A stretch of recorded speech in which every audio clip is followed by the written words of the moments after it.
Advertencia. Los sonidos escuchados en el fondo de este programa son parte de un evento realizado en la Faro Aragón. Gracias por tu comprensión. Bienvenidos sean todos ustedes a este que es el programa número 1 de la tercera temporada de Para Todos y Para Nadie, un programa en el que nos gusta compartir la filosofía, compartir el pensamiento filosófico. Mi nombre es Sarodi Rangel y este bonito programa es posible gracias al apoyo de Frecuencia Aragón, la radio comunitaria de la Fábrica de Artes y Oficios Faro Aragón. Hoy me encuentro en el estudio, me encuentro en cabina con Hernán, con Gaby y con Jetro, que una vez más hacen posible la magia de la radio y el que podamos estar con ustedes. En emisiones anteriores, en el capítulo anterior, bueno, no, en el programa anterior, ¿no? Porque son programas. Estuvimos hablando del lenguaje, le pusimos inclusive el lenguaje y estuvimos discutiendo acerca de, no precisamente como a lo mejor algunos pensarán, ¿no? Si hay pertinencia o no en el uso del lenguaje inclusivo, o si está bien o si está mal, si tiene algo o no que ver con la vida, con el amor y con todo lo demás. Más bien nos detuvimos a pensar antes, ¿no? de cualquier calificación que pudiéramos darle al lenguaje, a pensar en el lenguaje mismo y qué se supone que hacemos con el lenguaje. Llegamos a ninguna certeza, porque como ustedes saben, en filosofía no hay certezas jamás, pero llegamos un poco a considerar la situación, ¿no? El lenguaje, decíamos, no es algo que podamos asumir que calca la esencia de las cosas, de la naturaleza o de la realidad.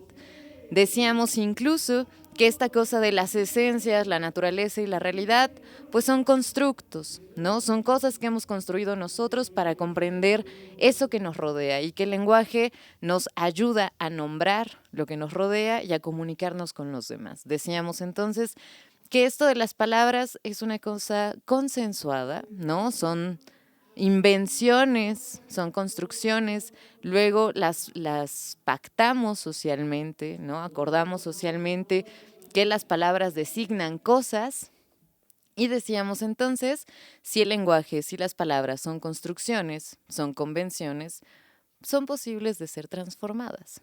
Y la pregunta se quedaba allí, ¿no?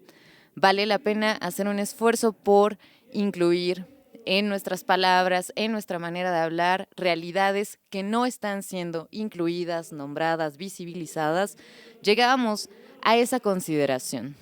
A propósito de eso, y algo que se queda como en el tintero, es esta capacidad normativa que tiene el lenguaje. Entonces, hablábamos el programa anterior de cómo hay palabras que designan, por ejemplo, los géneros, ¿no? Lo que se supone que hemos de ser en términos supuestamente de naturaleza, hombre o mujer. Y hay una discusión muy fuerte al respecto, insistimos, ¿no? El uso del lenguaje y que solo existen esas dos presuntas realidades. Si regresamos a la cuestión de que el lenguaje es una convención social, que es un acuerdo de nosotros, para nosotros, supuestamente, para nosotros, pues tendríamos que estar justo de acuerdo en que alguien una vez se puso de acuerdo sobre que hubiera solo dos maneras de designar a las personas, como hombre o como mujer. Que alguien una vez se puso de acuerdo en que ciertas características son propias de los varones y ciertas características son propias de las féminas. Y si estamos de acuerdo, pues, en que esto es parte de un contrato social, ¿no? De una convención social, tendríamos que preguntarnos si efectivamente todos entramos en el pacto de usar esas palabras y de designar solamente esas dos realidades. Hay, desde que tenemos la sospecha justo de que el mundo no es una cosa en sí misma y la construimos nosotros, de que estos roles sociales justo son construcciones a su vez sociales, culturales, históricas, tenemos la sospecha de que algo sucedió en alguna parte de la historia, que alguien designó así las cosas. Bueno, y en este caso ya no son cosas, ¿no? La vez pasada hablábamos de botellas, esta vez hablamos pues de nosotros, lo que sea que seamos, decimos que somos seres humanos y eso también quién sabe qué significa, no es otra palabra con la que buscamos designar nuestra presunta naturaleza. Pero bueno, ¿de dónde viene? ¿No? Exactamente por qué. Hay otra cuestión muy, muy importante de poner delante y es que a alguien tiene que serle útil, ¿no? El lenguaje, decíamos, tiene una función primordial que es la de comunicarnos. Y en aras de comunicarnos, pues logramos ese consenso. Pero no solo es un rollo de consenso, es un rollo también de construcción, de realidad social. Y es además un rollo de normatividad social. Sí, una norma, una ley. Las cosas han de ser como se supone que el lenguaje dice que son, ¿no? Imaginen, todos los defensores del uso correcto del lenguaje están apelando a una especie de santidad de eso. Pero hay un orden social establecido a partir justo de esas categorías con las que nos nombramos y nombramos el mundo. Y ya para no así dar más rollo a propósito de esto y para contarles de qué va el programa de hoy, había una vez el patriarcado y había una vez la heteronormatividad. ¿Qué es eso del patriarcado y qué es eso de la heteronormatividad? Pues bueno, tendríamos que pensar, los invito a pensar, ¿no? Ahora no quiero que caigamos en una cosa que suele ser también muy, muy usual en este tipo de discusiones, que es el maniqueísmo, ¿no? O la polaridad de decir, claro, todos los hombres son los más malos de la historia y todas las mujeres son las más buenas de la historia.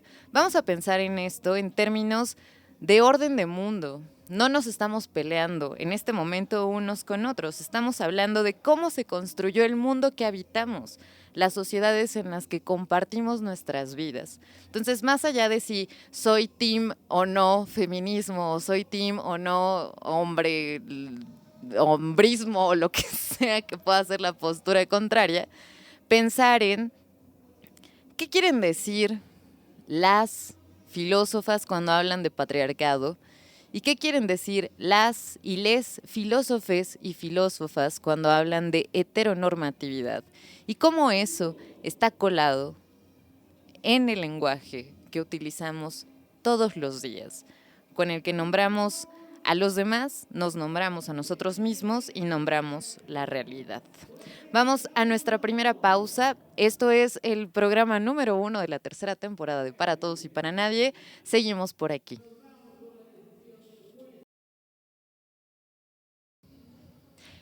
Estamos de regreso en Para Todos y Para Nadie. Este es nuestro programa número 1. Tuvimos un programa número 0 y quiero aprovechar que tuvimos este pequeño corte para contarles que Para Todos y Para Nadie está ahora en Spotify. Allá pueden encontrar el programa anterior y ocasionalmente subiremos pues el resto del material, ¿no? Esta es la tercera temporada.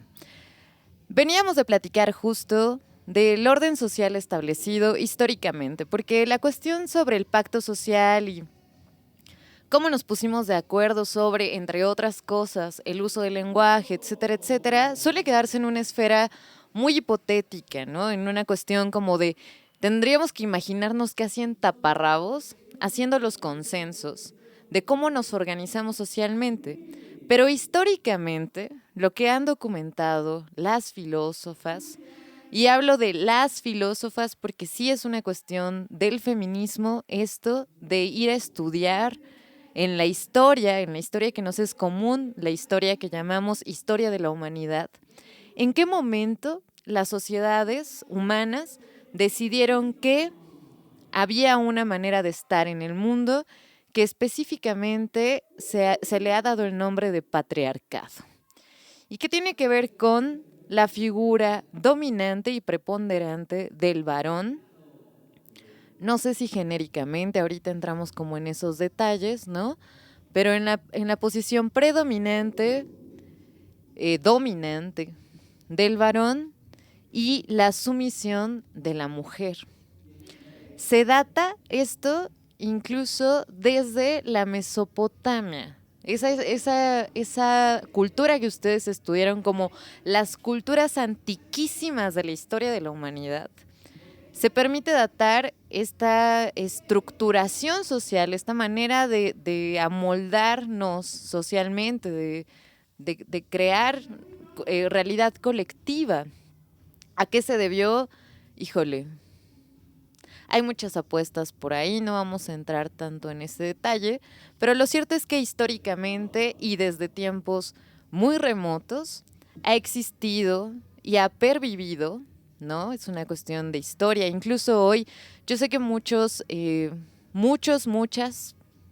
de pronto dicen, oye, ¿por qué tenemos que seguir hablando de si la sumisión o no femenina, de si el dominio o no del hombre, ¿no? Pues que no es real que estás delante de una cámara hablando. Que no es real que fuiste a la escuela con un montón de chicas más y que no es real que trabajas igual que un montón de mujeres. O sea, las mujeres tienen oportunidades en el mundo. La cuestión no es esa, pues, ¿no? Hay un montón de realidades, insisto, no visibilizadas. Cuando hablamos del lenguaje inclusivo nos referimos a un colectivo de la diversidad sexual, pero hay otro montón de realidades no visibilizadas. Cuando nosotros apelamos a que algo se ha conseguido y que entonces no es necesario seguir hablando de esto, se nos va la cuestión de lo que tendríamos que estar comprendiendo. Regreso entonces al punto, ¿no? Es una cuestión histórica y es una cuestión que permanece hasta nuestros días. La situación es la siguiente. Para beneficio de quién o de qué se asume en un principio o en los primeros momentos de la historia de esta humanidad a la que pertenecemos que los hombres son superiores a las mujeres. Podríamos pensar que la superioridad más evidente podría haber sido la física, ¿no? La del cuerpo en términos corporales, y podríamos suponerlo, ¿no? Podemos también suponer que en algún momento fue pertinente y fue conveniente para ambos supuestos únicos dos sexos acomodarse de esa manera, pero lo cierto, más allá de cualquier hipótesis al respecto, es que la pervivencia de esa supuesta superioridad del hombre respecto de la mujer, ¿no? Y para hablar en términos específicos, la persistencia de una supuesta inferioridad femenina respecto del hombre ha creado un orden de mundo a su vez en el que para las mujeres no ha sido posible ser dueñas de sí mismas. Porque no es solo el asunto de la inferioridad, sino a partir de esa supuesta inferioridad en un principio, entonces las mujeres entraron en el panorama de ser cosas que se podían adquirir. Y cosas que es deseable adquirir en la medida en que gracias a ellas y a su capacidad de reproducir la especie, es posible perpetuar un linaje y perpetuar una línea sanguínea. Lo que se estaba jugando quizá en esos primeros momentos no era tanto un asunto de dominar el mundo como de asegurarse de que la estirpe propia perviviera. Y para asegurarse de eso, pues había que poseer a quienes tenían la capacidad de dar vida, que eran las mujeres, ¿no? Va por ahí también una especulación. El asunto es que a partir de esa supuesta inferioridad, las mujeres quedan esclavizadas. Yo no sé si les suena o no alarmante, yo espero que les parezca alarmante que uno hable de esclavismo todavía en este siglo que corre, pero la situación de las mujeres históricamente ha sido esa, la subordinación a una voluntad masculina y en ese asunto, ¿no? En esa lógica de subordinación, el no poder hacer algo distinto de una serie de roles que luego se estipulan socialmente. Las mujeres sirven para, y lo digo así, no porque lo crea, ¿no? Un poco ese es el discurso, las mujeres sirven para perpetuarnos. Entonces, el papel de las mujeres es preponderantemente el de dar a luz, ¿no? Reproducirse, tener hijos.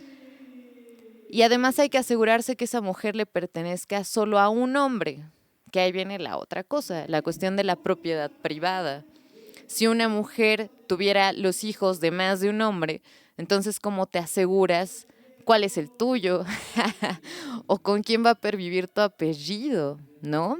Imagínense que son cosas muy tribales, muy pues no sé si decir muy primitivas, pero son cuestiones que se están jugando en otro terreno. Entonces, asegurar no solo la subordinación, sino que las mujeres sean propiedad de un hombre en específico. Un hombre puede tener muchas mujeres, pero una mujer tiene que ser poseída por alguien.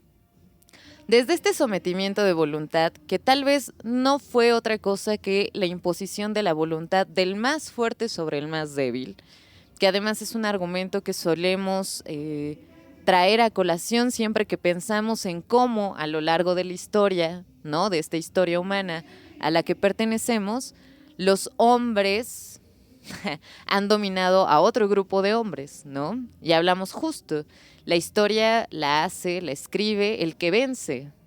Tenemos mucho este discurso, ¿no?, de quién somete la voluntad de quién. Podríamos pensar lo mismo en este caso de la subordinación de las mujeres. Pero la cosa no se ha quedado ahí. En términos religiosos, por ejemplo, hay una justificación de que eso sea de esa manera, ¿no? Simplemente por aludir al mito adánico, ¿no?, que supongo que compartimos en la medida en que a lo mejor no compartimos la religión católica, no la profesamos, pero muchos de nosotros fuimos criados en ese credo y además pues forma parte, ¿no?, del contexto cultural en el que vivimos. Es muy puntual, ¿no? Dios creó a Eva de una costilla de Adán para que fuera su compañera. No creó a Eva para que tuviera una vida propia, no creó a Eva para que pudiera decidir si quería o no ser la mujer de alguien y tener los hijos de ese alguien, ¿no? Fue creada como compañera de ese sujeto. Y desde ahí están justificadas también un montón de cosas, un montón de subordinaciones. Hay todavía una cosa peor, ¿no? A Eva es además la mala de esa historia, recuerden, es por ella por la que nos destierran del paraíso. Entonces, hay también una serie de construcción, ¿no?, sobre la mujer a partir de eso. Y una cosa que me puede tremendamente, porque aquí a nosotros nos gusta compartir la filosofía, pues también es importante señalar en qué lugares la filosofía ha también justificado una idea de ese tipo. Pues, filosóficamente, desde tiempos de la antigüedad, se asumió, por citar a uno, que las mujeres eran animales sin ideas y con cabellos largos, ¿no? Animales no pensantes, con ideas cortas y cabellos largos. Históricamente, eso es histórico, pues. Y eso ha estado construyendo esta realidad a partir de la cual se legitima entonces que las mujeres vivan sometidas a la voluntad de los varones. Ahora, todas las mujeres, todos los varones, ¿no?, por pensar en si vamos a caer en esta dicotomía y esta polarización de que unos son los malos y nosotras somos las buenas, pues no va tanto por ahí. Entendidos hasta acá, vamos a pasar a la siguiente pausa, ¿no?, a nuestro siguiente corte. Estamos aquí en Para Todos y Para Nadie. Este podcast es posible gracias a Frecuencia Aragón, la radio comunitaria de la Fábrica de Artes y Oficios Faro Aragón, y estamos de regreso en unos segundos.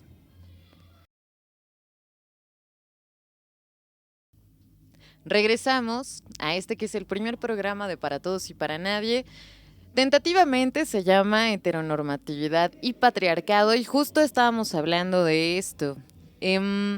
Cuando hablamos entonces pues de patriarcado, nos referimos a el orden social que se ha establecido desde la remota antigüedad de la humanidad hasta nuestros días, en el que se ha asumido acríticamente, la superioridad del hombre respecto de la mujer. Y a partir de eso, una organización social en la que ha sido posible que solo los varones, y ahí sí, ¿no?, decíamos hace un rato, hay que tener una serie de matices, porque no son todos los varones, efectivamente. Y no el otro porque sea hombre es nuestro enemigo, y la otra porque es mujer es entonces nuestra amiga. La cosa va más allá de nosotros mismos, ¿saben?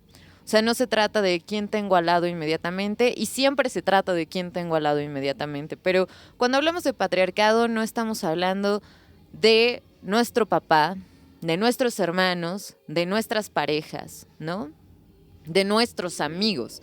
Estamos hablando de una cosa que ha permeado a lo largo de los siglos de la historia de esta humanidad a la que pertenecemos y en la que estamos involucrados todos y todas y todes también, ¿no? De ahí la necesidad, por ejemplo, de hacer ver ese todes de vez en cuando, hoy de hacer ver ese todas todo el tiempo. Que la cuestión es la siguiente: a partir de esa supuesta inferioridad femenina, se ha justificado que los hombres accedan a los privilegios que trae el vivir en sociedad. ¿Qué son esos privilegios? Poseer cosas, tener acceso a la cultura. En algún momento la educación era una cosa que sucedía en el espacio público, ¿no? En la plaza pública, pero era una cosa limitada a los hombres, ¿no? El poder desempeñarse en un trabajo diferente de la esclavitud y de la servidumbre, porque hay que decirlo con todas sus letras. Que las mujeres históricamente se hayan tenido que dedicar exclusivamente a sus casas y exclusivamente a la crianza de los hijos y exclusivamente a los cuidados de alguien más, es otra manera en la que nosotros pensamos la servidumbre, ¿no? Y históricamente eso no ha sido retribuido monetariamente. Entonces, si había salidas, ¿no?, efectivas de poder solventarse a sí misma una mujer, era en esos espacios reducidos de encargarse de la casa de alguien más, de los hijos de alguien más, pero siempre en estos roles domésticos, siempre en estas estructuras domésticas de subordinación y de sometimiento. Decía yo acríticamente porque ¿de dónde asumimos, como hemos asumido tantas cosas, de dónde asumimos que las mujeres son inferiores? Esa es una realidad construida. Esa es una pretendida naturaleza construida que ha favorecido que ciertas personas, ahí sí todos hombres, pero un círculo específico de varones, permanezca en el poder. Se dice, por ejemplo, que entre todos los desterrados de la historia, todos los desventajados de la historia, todos los relegados de la historia, hay un factor común. Siempre son las mujeres, siempre están las mujeres. Nos suena como muy familiar, por ejemplo, pensar en las clases sociales y pensar marxistamente que el desarrollo de la historia ha sido esta lucha de clases sociales. Pero si uno piensa, hay un elemento común que no nada más se queda en la clase baja, ¿no?, en la clase subordinada de la sociedad, sino que está cruzando de arriba abajo la estructura social a lo largo de la historia, y es que la mujer siempre es la subordinada de alguien. Ha sido para nosotros muy claro pensar que gracias al sometimiento y a la subordinación de ciertos sectores de la sociedad ha sido posible para otros perpetuarse en fortuna, en riquezas, en poderío, en dominio.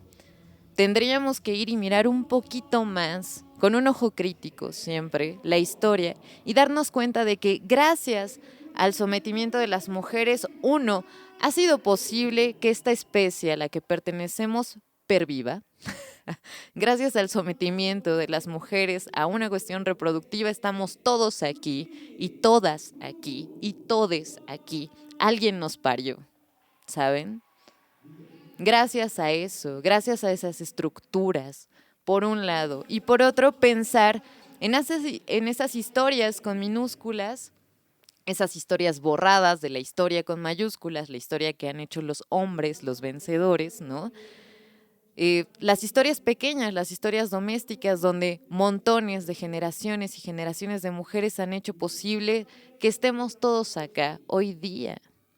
Y es un solapamiento y es una especie de cosa tremenda. Ahora, pensar. El patriarcado impone una norma sexual que se llama heteronormatividad. Es decir, que los hombres y las mujeres han de formar pareja y cópula y familia y reproducir la sociedad tal como la conocemos, pero que no está bien hombre con hombre y mujer con mujer para hablar en términos anticuados, porque hoy sabemos que pues, la realidad de la diversidad de la sexualidad es mucho más compleja que eso, ¿no?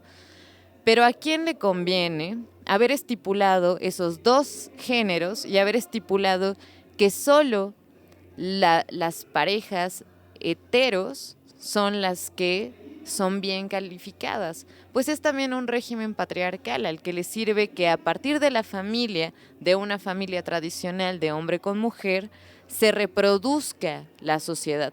No sé si ustedes recuerdan, ¿no? Pero cuando teníamos clases al respecto del mundo en el que vivimos y la cultura, siempre nos decían, la familia es la célula de la sociedad. La familia es ese lugar en el que tenemos sociedad en chiquito, porque luego de allí salimos al mundo y vamos y nos juntamos con todos los demás con los que formamos esta realidad colectiva. Y tiene todo el sentido del mundo. Hay ahí un estereotipo de lo que hemos de ser y de lo que hemos de hacer, y de cómo debemos funcionar socialmente. Ojo, ¿eso a quién les sirve? Decíamos hace un rato, no es a todos los hombres, aunque en definitiva a todos y a todas nos han criado bajo esos estereotipos, que es una cosa de la que tendremos que hablar mucho más precisamente, ¿no? En algún programa posterior. A todos nos han educado a partir de esas ideas, de la más básica, que ellos valen más y que nosotras valemos menos, y que hay unas cosas que se esperan de ellos y hay otras cosas que se esperan de nosotras. Todos estamos sumidos en esa lógica, pero esa lógica les sirve a las personas que están efectivamente en el poder. Es cierto, ¿no?, que hay una prevalencia y que hay una impostura de voluntades masculinas en todos lados del mundo, pero no todos los hombres son los más poderosos de todo el mundo, solo unos cuantos. Incluso hay una idea muy interesante de pensar que el sistema económico en el que vivimos, este sistema que se ha dado en llamar capitalismo y que hoy vive una transformación con el milenio, ¿no? Eso que se llama el neoliberalismo, tiene un sentido profundamente patriarcal, ¿no? ¿Quién es el hombre de negocios? ¿Quién es el dueño del mundo? ¿Quiénes son los dueños del mundo? Son dueños, hombres, todos. ¿Qué pasaría si efectivamente en la sociedad hubiera chance de pensar de manera distinta, ¿no? Hay quienes dicen, regreso, que las mujeres tienen muchas oportunidades ahora, ¿no? Incluso las vemos siendo grandes empresarias, ¿no? Y también dirigiendo lugares y encargos públicos, etcétera, etcétera. Pero tendríamos que estarnos preguntando si el hecho de que esas mujeres hayan accedido a esas posiciones de poder implica que la subordinación de la mujer en general en la sociedad esté abolida. Yo los invito a preguntarse eso, ¿no? Hay una cosa que está justificada a partir de ese orden social y es la violencia, la profunda violencia, la tremenda violencia, la indignante violencia. Puede que ustedes no lo vivan en su cotidianidad, ¿no? Que afortunadamente no tengan que pensar qué pasaría si a sus amigas, a sus hermanas, a sus mamás les pasara algo, ¿no? A lo mejor están en esa posición privilegiada, pero eso no quiere decir que no exista, que no haya una violencia hacia un género a partir de una supuesta inferioridad genérica y que eso no esté solapado desde un montón de lugares de las estructuras sociales en las que vivimos. Entonces, antes de pelearnos, porque acá no es quién es el bueno y quién es el malo, ¿no? O quiénes son las buenas y quiénes son los malos, pensar en si colectivamente, efectivamente, hemos desmontado, hemos desarticulado esa subordinación en la que está amparada todo lo demás. Ahora, tiene que ser posible para todas, porque si no es posible para todas, no es posible para nadie, ¿no? Llegamos al final de este primer programa de la tercera temporada de Para Todos y Para Nadie. Los invitamos ahora a escucharnos en Spotify. Estamos como siempre en YouTube, nos encuentran en Facebook y agradecer una vez más a quienes han hecho posible esta emisión de hoy. Están conmigo en la cabina de Frecuencia Aragón, la radio comunitaria de Faro Aragón, Jetro, Gaby y Hernán. invitarlos a escuchar los proyectos que forman parte de Frecuencia Aragón. Está Hernán con Ingrid Oriana en Pensando en Alto, y ya tuve ocasión de escuchar Trazando Líneas, ¿cierto? Con Yetro y un montón de amigos más que colaboran aquí en Frecuencia Aragón. Yo soy Arady Rangel, los espero la próxima y pues nada, gracias.